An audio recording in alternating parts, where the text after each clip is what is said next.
On behalf of the BioMag1 study investigators, I'm going to present this study. My name is Hector Garcia, and this is my disclosure slide. Biotronic was the sponsor of this study, and Abbott is the OCT imaging provider.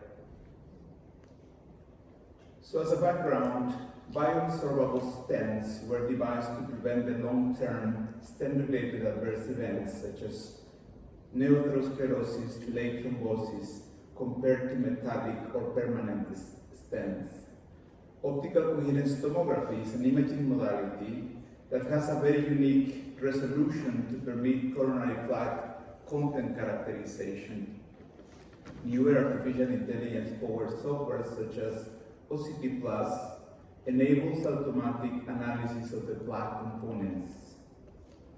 The objectives of the study were as follows: to compare the baseline before the implantation of the device, which is called DREAMS 3G, compare that pre-PCI coronary plaque composition in relation to the luminal loss as observed by angiography and by looking also at the differences in lumen areas by OCT, and to compare the serial coronary plaque changes between baseline, again before the implantation of the device, and 12 months follow-up. So the study design, this was a prospective multi-center first-in-human trial, which overarching and overall primary endpoint was angiographic lumen loss at 12 months. As shown here on the left, you have the flow chart with the patient disposition for the main study objective. 116 subjects with de novo coronary artery stenosis were studied. In purple, the 12-month primary endpoint was highlighted for the clinical, angiographic, and OCT endpoints. So these are the main inclusion and exclusion criteria. Most of these patients had a stable angina or unstable angina, and few had non-STEMI, although hemodynamically stable. They had up to 2 lesions in 2 different vessels, and the exclusion criteria are those related to the intravascular imaging modality. So this is the device. It's a new generation resorbable magnesium scaffold, DREAMS 3G for short. And it has a backbone made of magnesium alloy. And it has a coating that is made of PLLA, and it has drug, which is sirolimus. The strut thickness of this device varies by the stent diameter. And what is interesting to know, because remember this stent will be implanted and be absorbed within 12 months and be gone forever. So he leaves 2 radiopaque markers permanently on the coronary vessel as for us to know where was this device implanted. So we have different diameters and lengths at our disposal. So these are the methods of analysis. At the top row, you see the classical optical coherence tomography images. So from left to right, we have the image is done in the coronary vessel before the scaffold implantation. As you can see from the cross-sectional view, this vessel had 360 degrees of calcium and very small lumen. After predilation and implantation of the device, which is the second picture from the top, you see the struts, which are arranged in a circular arrangement, and they cast those shadows that you can see there. As you can tell from the following picture, at 6 months, those struts are gone because the device starts to be absorbed and integrates into the coronary vessel wall. And eventually at 12 months, the absorption process is fully completed. As you can tell from the 12 months OCT picture, the plaque continues to remodel. We see some pieces of the calcium that was originally there, but if anything, we see an increase in lumen size. So at the bottom, we have the artificial intelligence software characterizing the tissue components of the coronary plaque. So we have the color coding as shown in those 5 different tissue types codes, And we have then in the pre-PCI, what we discussed before, 360 degrees of calcium shown in white. In the depth of the plaque, we have some lipid in yellow and then some fibrotic tissue in green. At 6 and 12 months, you can observe the changes that we measure in the overall population. So these are the baseline and issue characteristics studied in this study. So the mean age is 61, most of the patients were male, 2/3 had hypertension and hypercholesterolemia, and 1/3 had diabetes mellitus. Most of the patients were studied or treated in the left anterior descending artery, and the complexity of the lesion is highlighted at the bottom there.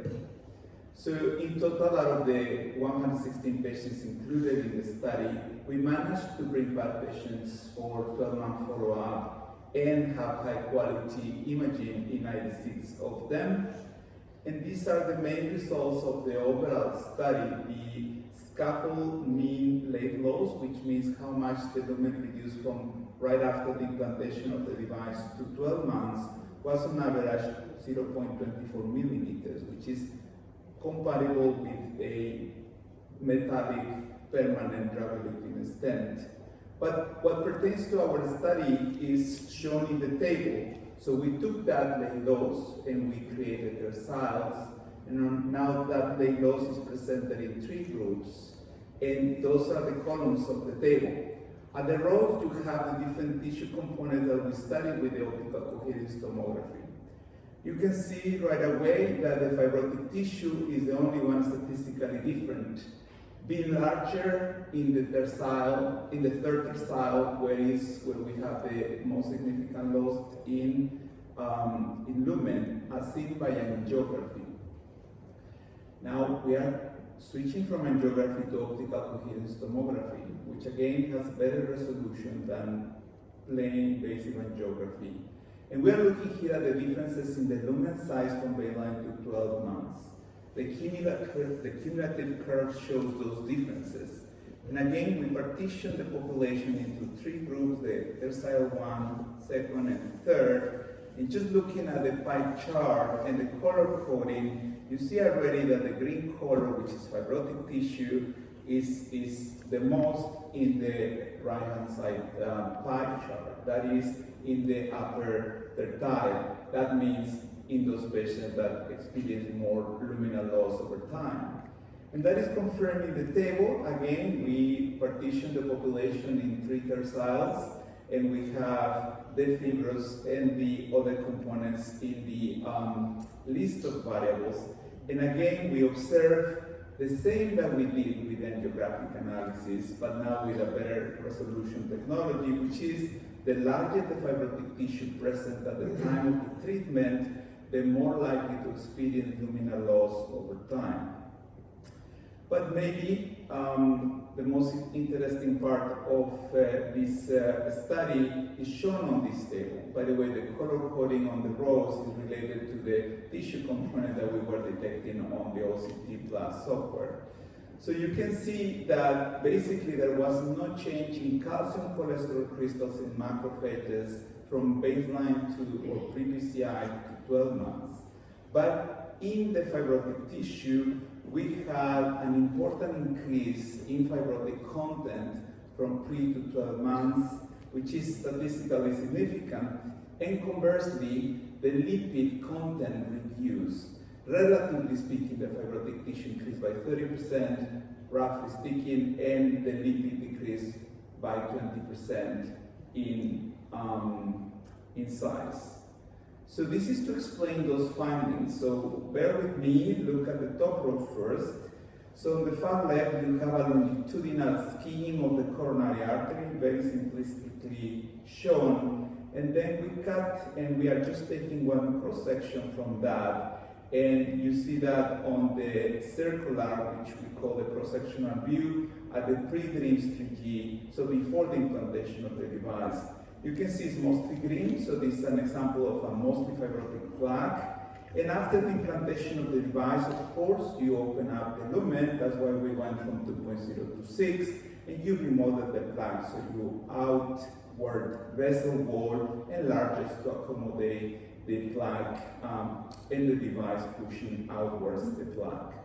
So you see the device was implanted at that point, and then over 6 months, you start to lose some lumen, not so much, but it went from 6 to 5, and that remains stable from 6 to 12 months where we observed.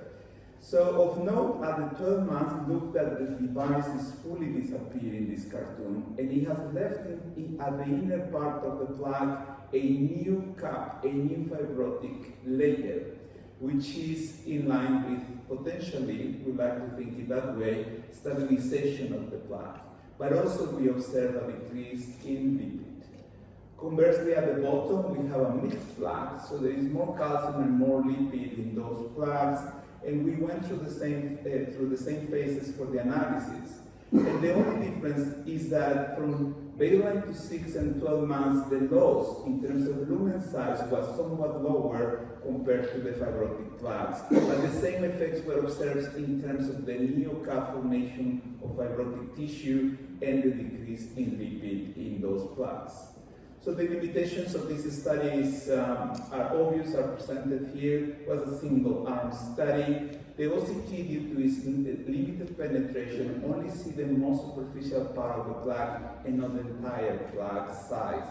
And therefore, the OCT plus our inherits that same limitation. We have new imaging modalities that actually are able to directly measure lipidic contents by using NIRS, and that might be a future study to be performed. So, gentlemen, ladies, and Chairman, the conclusions of the study are as follows. The larger the fibrosis tissue in the coronary plaque at the time of the implantation of this bioresorbable scaffold, DREAMS 3G, the larger the luminal loss. Think about it as a rubber band. So you expand it with the device, the rubber band. When the device absorbs, the rubber band comes back in.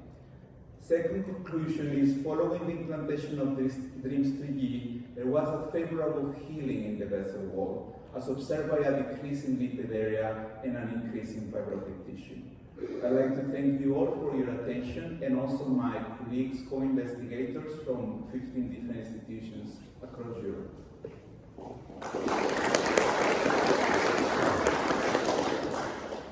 Thank you for an interesting presentation. We have a question from the floor. As a clinical cardiologist, you know that many cardiologists don't like OCT. It's expensive and it still has some problem interpretation. This case seems to be really a dream in the way you show. Two questions. One, you show a white band in your color. You said it was calcium, or what was it? Calcium, yes. There is no calcium. In number, there is no calcium. In the figures you give, calcium seems to be nothing. Instead, you have a big calcium area in the initial OCT you showed. Yeah, so those average mean values are over the entire treated segment and over the entire 116 population. That's why in total the amount of calcium to the contribution of the plaque composition is much smaller than... What you see in the X-ray, what is it? On the X? In the X-ray, you show, is magnesium, calcium, what is it in the long run? Yes, it's, you mean as remnants of the magnesium? It's remnant of magnesium? Yeah. Okay, thank you.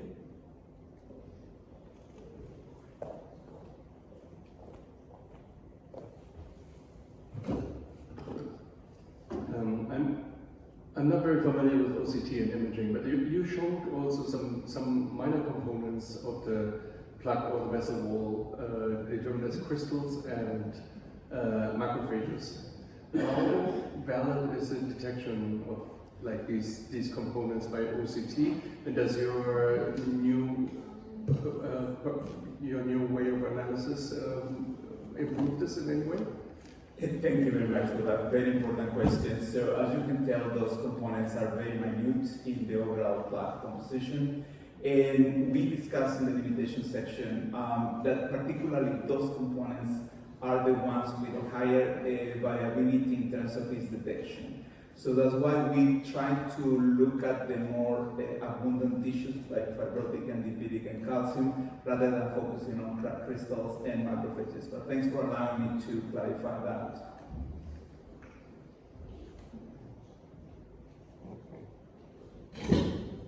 If there are no further questions, then thank you very much. Thank you. And we continue with the next talk that is by Susanne Pfeil from